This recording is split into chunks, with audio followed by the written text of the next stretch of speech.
Hey everyone, Scott Hansen here from NFL Red Zone. I hope you're checking out 1 hour of 5-Yard Rush, one of the best podcasts on NFL football in the UK.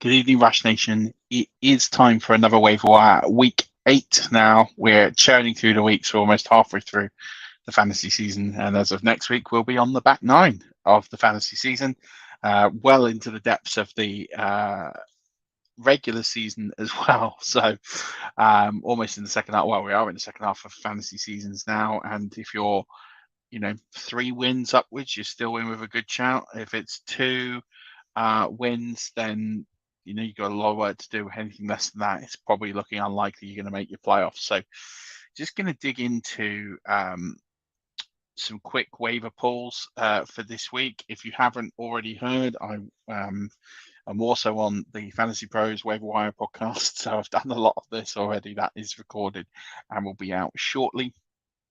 So you'll have, if you listen to that, a lot of this will be very, very similar to you already, but if not, that's absolutely fine. We'll start with the quarterbacks this week. First quarterback is under 30% owned. He's Jameis Winston. He's 29% owned on Sleeper. He's someone that it's question marks over whether or not he's going to keep his job, but as a result, I do think he gets it back. He's been out for the last 4 games of injuries. I think that the interceptions and pick sixes against Andy Dalton might just be enough to make them go another way. And I think there's a bit of a referendum on Jameis Winston. I think Winston gives him the best opportunity to win. But he's the one right now, I would say, under 30% that I would want to own. If you want to go slightly over that, but under 50% owned, Daniel Jones is that guy. He ran for over 100 yards rushing. He'll be available in a lot of leagues as well. And the matchups coming up for him are pretty good. Moving on to running backs. There's not really that many that are under 30% owned that are worth hitching your wagon to. There's a lot of injuries right now. If Michael Carter is out in your league, he's in your waiver wire, he's a must-add. We'll talk about some wider named players.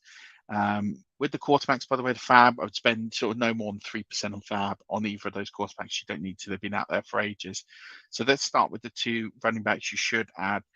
Damian Williams. Damian Williams is actually only 6% owned on Sleeper.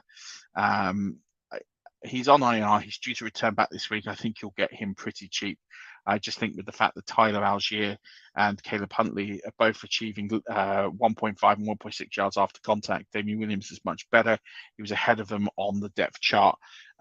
Beforehand, he's definitely someone that I would be looking to own more exclusively than, say, Algier. Algier's got the volume work right now, but not someone I'd necessarily be worried about as much. So he's someone I think you can pick up comfortably, quite cheap.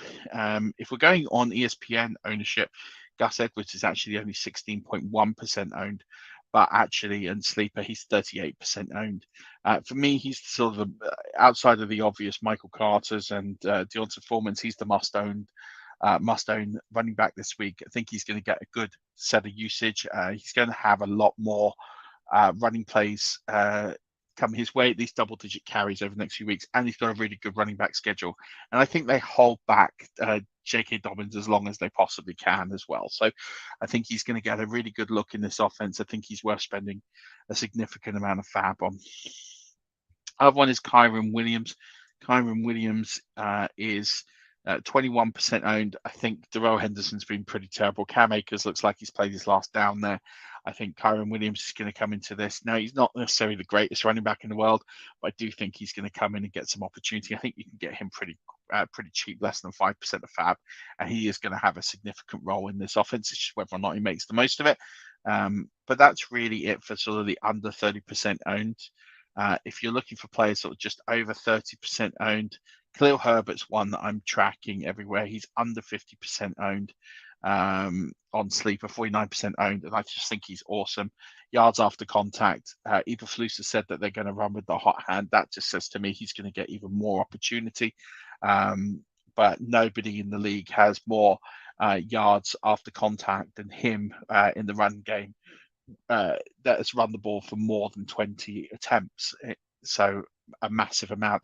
He's broken off 12 10-yard plus runs. He's also managed multiple 40-yard rushes this year, and that's in a very elite group of running backs. I'll give you the names now.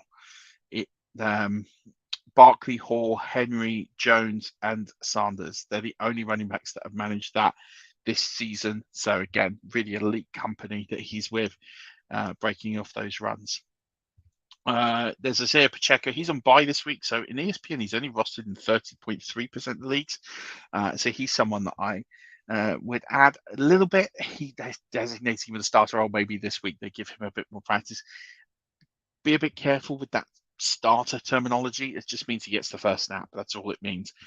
Don't necessarily change, my opinion, too much on him, but I do think they're clearly working towards him having a bit more of a role. So definitely one to keep an eye out there.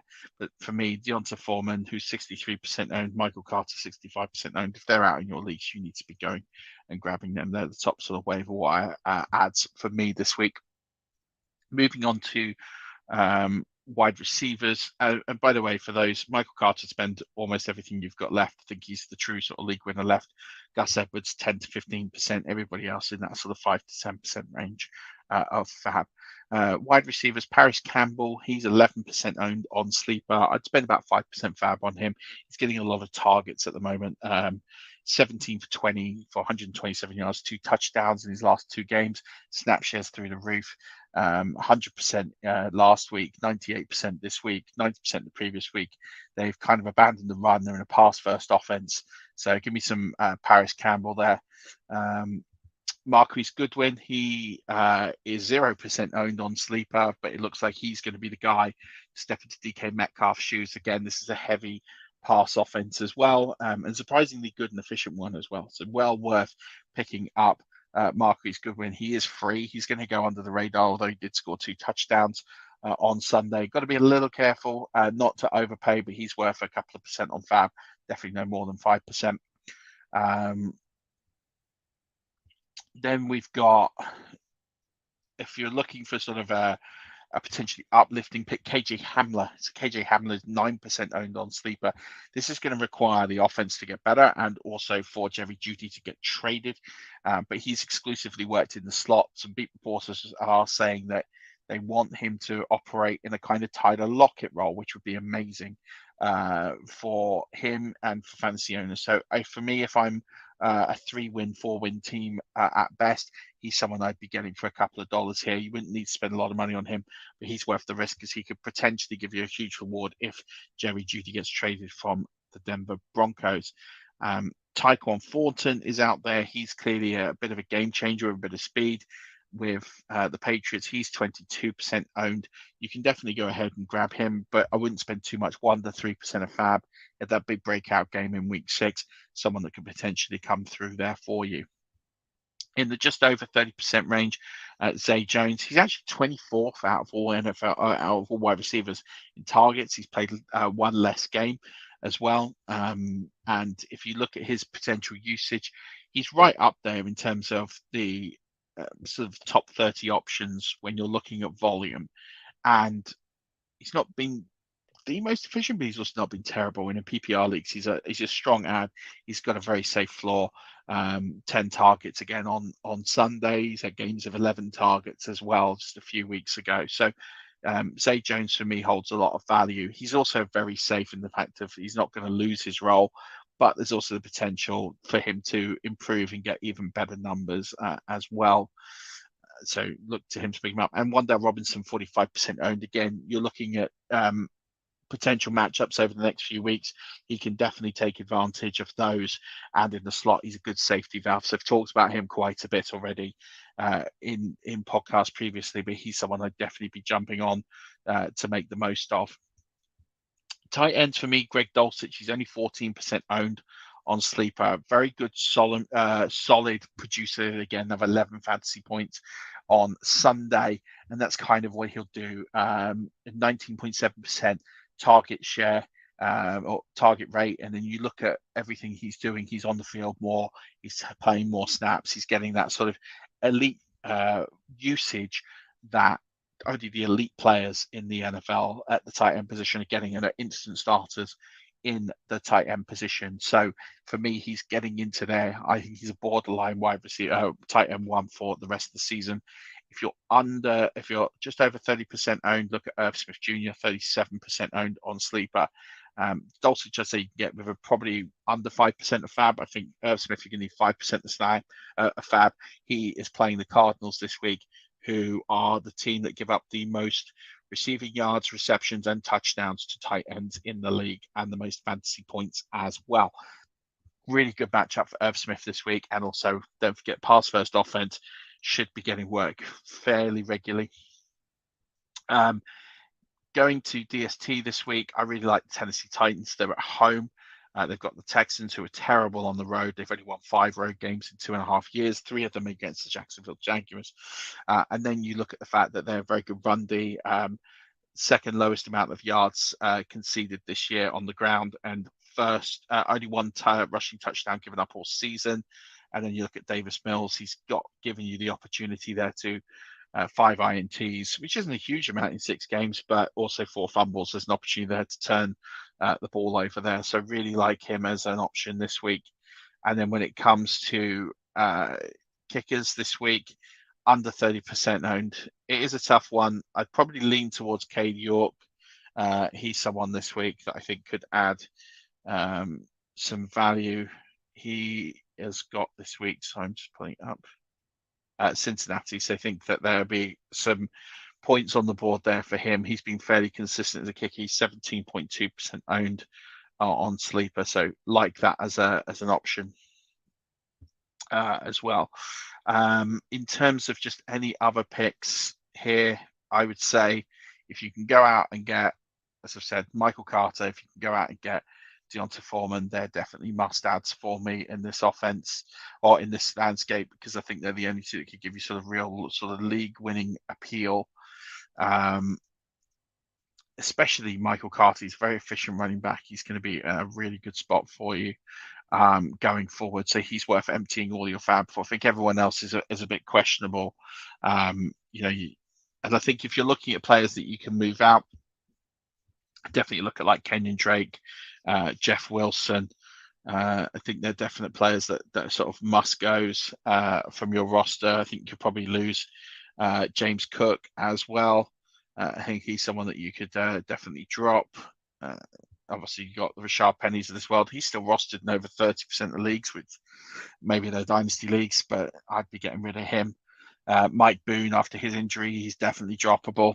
So you can get rid of him. So there's definitely lots of guys to make room for a few of these. And I think if you're smart and try and get ahead of the game on some of them, I think that you can do relatively well. So try and look for some of those upside guys like Goodwin, like Herbert, and get in now on the ground floor, because I think that will give you the best opportunity to get potentially really good offensive performance. And you know what? If not, you've got nothing to lose, especially if you're a 2-win team, a 3-win team. I think for me, I look at these waivers sort of in 2 halves. If I'm gambling and I'm looking for like the big home run hit, I think Gus Edwards, Khalil Herbert, Marquise Goodwin could be sort of those, and Paris Campbell will be those home run hits.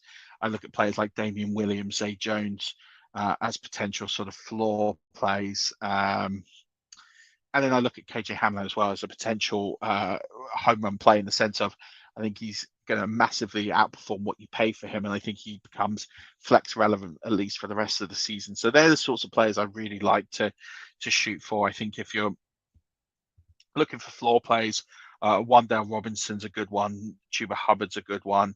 Tyler Algier is a good one, but I think he's really short-term lived. I think maybe this week is about the last you'll see of Tyler Algier in a relatively decent volume role.